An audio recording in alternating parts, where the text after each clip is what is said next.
In his 1992 election campaign, Bill Clinton immortalized a line. What was it? It's the economy is stupid, which means everything else doesn't matter. But if you promise voters to improve their economic status, then they will vote for you. And if you deliver on the economy, you keep winning. So politics is about economics.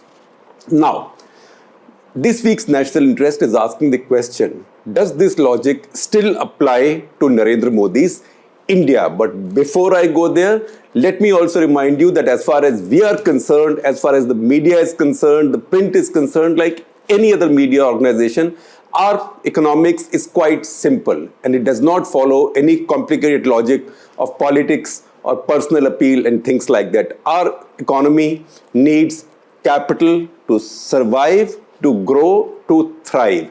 And for us, that capital is the paid subscriptions that you take. So with this video, I'm also sharing with you a link for our subscriptions. So please take one if you haven't taken one. It doesn't cost very much. If you've taken a one-time subscription, please renew it or make it regular or monthly. And if you already taken a monthly one, thank you very much. But please pay up your due payment on time, because that is what keeps us going, and we keep on improving our offering to you week after week after week. And I promise you, over the next 3 to 4 weeks, you will see a lot of quantum changes and improvements from us, because we know that our proposition to you has to be quality, whatever a politician might offer to a voter, because in any case, we know that you, our readers and viewers, are not as gullible as voters tend to be in most democracies. You are smart people. So it worked for Bill Clinton in 1992. It got him re-elected because he delivered on the economy. And you've seen since then, for about 25 years, leaders across the world picked up on this dictum. And it worked for them. Is it still working for them? That is the question. Now, 2014, Narendra Modi came to power again on the same promise that I will bring the Gujarat model. It was the first time that a chief minister in India's history was selling as his key proposition his track record of multiple terms as chief minister in his own state as a national offering. And he won a famous victory. So he made a big promise on the economy. More jobs, more growth, sabka saath, sabka vikas, etc. At the same time, he also promised to deliver on self-respect, on pride, fighting terrorism, and Hindutva, the Hindu culture, the Hindu identity. Now, if you look at what he has done over the past 7 years, I think it will be quite safe for me to say, at least factual for me, safe I don't know, because people get angry and I may deal with some brickbats on social media. But the fact is that on his first proposition, that is on the delivery on the economy, his performance has been quite dismal. I would say that he has failed to deliver on his economic proposition for the first 7 years. But on his other proposition, which is culture, identity, national pride, he's delivered 10 on 10, and in fact, maybe even 11 on 10. Because remember, I am not talking about everybody. I am talking about his voters, because in today's politics, your core vote is very important, or your base is very important. If you can keep them with you, then you can get away with a lot. So that he has kept intact, but he has failed on the economy. And yet, he continues to get re-elected. Now, how does it happen? How is it happening elsewhere in the world, and why? Look at America. Donald Trump lost in spite of his economy. Donald Trump had not given such a bad economy to America. In fact, the growth was good, job numbers were better. In a lot of areas, his economy was doing all right. So his economic proposition was all there. He lost in spite of it. He lost in spite of it, and in spite of the fact that not only did he retain his voters, but he increased the number of his voters in this election. But he lost because voters driven by other concerns, in this case concerns of identity, race, ethnicity, language, culture, class, That came in the way, and all of them became too many for even his increased voter base, and he lost, I will say, in spite of the economy. So that it's the economy stupid logic did not work in his case, because Biden's offering to the voters was also not a great economic boom. It was to bring back some sanity, decency, most importantly, equality, fairness in the American system. So values or the lore or sentiments other than the economy worked in that election. Now, the thought process for this week was actually sparked by an article I read in the Financial Times by Ruchir Sharma. He said, for example, his central thesis was that while Biden is now weighing fresh sanctions against Russia, Biden must realize that sanctions will not work against Russia. One, because sanctions have their own problems, they don't work anywhere, but also because he said Putin has made Russia sanctions proof. And he has marshaled quite a bit of data to show why, because he says Russia now has humongous foreign exchange resources. It is not that dependent only on its oil revenues. It also does not run such a large debt. It has very small amount of national debt as a percentage. Its foreign debt is small as a percentage of its GDP. Never mind that the economy is not growing. That is what caught my attention. That economy is not growing in Russia, and yet people continue to re-elect Vladimir Putin. Now you might say there are many problems with Russia's election system, and I list all those qualifications. I accept all those qualifications. And the fact is that India's election system, if anything, is enormously cleaner than Russia's. Never mind the one odd case where a bunch of vote-filled electronic voting machines decide to take a ride or a lift in a BJP candidate's car. Sarcasm apart, Indian election system is much fairer, but even the Russian system, even if you held a fair election in Russia, Putin would still win. Now, how does he keep on winning? It made me think. How does he keep on winning if his economy is not growing at all? In fact, while his foreign exchange reserves have risen, it's also true that his economy, overall, his GDP, has contracted relative to other peers, especially emerging markets, including the other member states in the BRICS grouping. That is, the other states are Brazil, India, China, South Africa. Now, if you compare Russia with India, Russia's economy today at $1.7 trillion is about 60% of India's economy.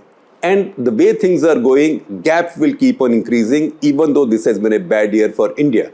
So Russia is not going to catch up with India. Of course, India's population is much larger. But why is it so that if his economy is not growing, which would imply that jobs are not growing, that people's incomes are not growing, why are people still voting for him? Now, people are voting for him because they know what came before Putin. Before Putin came a long period of political instability after 1989, after the decline of communism, the fall of the Berlin Wall, the decline of Gorbachev, and then you had all these other characters go in and out. So many that sometimes even I forget the order: Chernenko, Andropov, Yeltsin, so many of them. And then Putin came, and they think that Putin brought stability to Russia. So very important sentiment, stability. Second, Putin restored Russia's self-respect. In what sense? Russia did not become economically a big power again, but since Putin took charge fully, after that, the ruble did not evaporate as it had done at least twice in the past.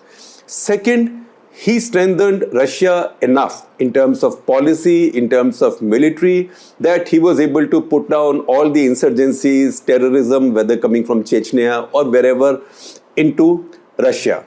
Second, he was able to tell all his neighbors who the boss is. And he also punished the upstart, quote unquote, upstart Ukraine by grabbing Crimea and by playing games with it all the time. And also then showing his influence in Belarus and other places. So to that extent, first, Russia Russia was restored as a regional power. And second, because of the way he began to manipulate the American system, particularly under Trump, and he improved his relations with China, it also looks like he put Russia back in the reckoning as a world power. If not at the same level as China, then at a level a little bit lower than China in terms of global power balance. So he got Russia to start punching way above its weight, and a lot of voters were happy. Now, why were they happy? Because we must remember that while the economy is a strong sentiment which drives voters' minds, there are also other sentiments. One is identity. Identity can be my religion, most important. So identity and culture are linked. So identity, the most important denominator of identity is culture or my religion. Or it can be my language, it can be my ethnicity, it can be my race, and also nationalism. So one is identity and culture, and second is nationalism and national pride, because those things most people, most voters find non-negotiable. So most voters might say that, look, if my economic fate doesn't improve, I can take it easy. I can take time, I can make a sacrifice for now, but I will not accept the diminishing of my national pride or the stature of my country or the undermining of my religion, my language, my culture or my identity. So demagogues around the world have figured this out, that if you get your offering right on these two areas, on these two parameters, then the economy can wait. So Putin is a very good example of how that's worked. How this has worked in Narendra Modi's case in India. In Narendra Modi's case, 2014, I told you, he promised you a great economic boom, Gujarat model, etc., and also restoring national pride and restoring the majesty of the Prime Minister's office, because under UPA, that seems to have been diminished. Now, I take you back, again, just as we talked about the years that led to the rise of Putin, look at the years that led to the rise of Narendra Modi. So a bunch of things happened in those years. First of all, in the previous 20 years or so, or at least 15 years, between Vajpayee, the full Vajpayee period and the full Manmohan Singh period, that's about 16, 17 years. In that period, you had these serial terrorist attacks coming in from Pakistan. Everybody believed that they were coming in from Pakistan, topped by 26/11 in 2008.